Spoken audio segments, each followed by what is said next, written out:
Hello बच्चों, चलिए प्रश्न देखते हैं। किस पारितंत्र में अधिकतम जीवभार होता है? वन पारितंत्र, ताल पारितंत्र, घास स्थल पारितंत्र, झील पारितंत्र। आइए जान लेते हैं यहाँ पे हमारे प्रश्न की मुख्य अवधारणा।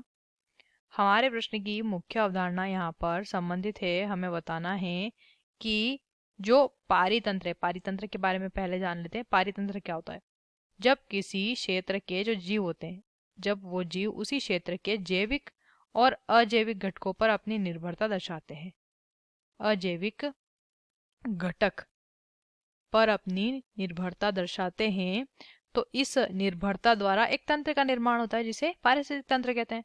अब इस पारिस्थितिक तंत्र में जीवभार एक पारितंत्र में रहने वाले जीवों का जो कुल भार या जीवों का जो कुल, जिसे हम बायोमास भी कहते हैं, या फिर प्रति इकाई क्षेत्र में प्रति इकाई क्षेत्रफल में जो जीव की जो क्या है, हम कह सकते हैं एक तरीके से मात्रा कह सकते हैं, भार कह सकते हैं, कुल कुल जीव प्रति इकाई क्षेत्रफल में, वो क्या हो गया? जीव भार।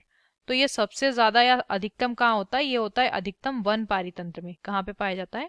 वन पारितंत्र में। क्योंकि वन पारितंत्र जो होता है, यहाँ पे क्या होता है? यहाँ पे जीवों की संख्या ज्यादा होती है। यहाँ पे जीवों की संख्या जो होती है वो अन्य पारितंत्र के मुकाबले ज्यादा होती है। क्योंकि वन के अंदर क्या होता है? वन के अंदर जंतु भी अधिक मात्रा में होते हैं, पादप भी अधिक मात्रा में होती है, वर्षा भी यहाँ पे पर्याप्त मात्रा में होती है, और यहाँ पे मृदा भी उर्वर होती है। तो इस तरीके से यहाँ की जो उत्पादकता है वो भी ज्यादा होती है। तो वन पारितंत्र सही करेंगे। ताल पारितंत्र बहुत छोटा होता है, अधिकतम जीवभार यहाँ नहीं पाया जाता।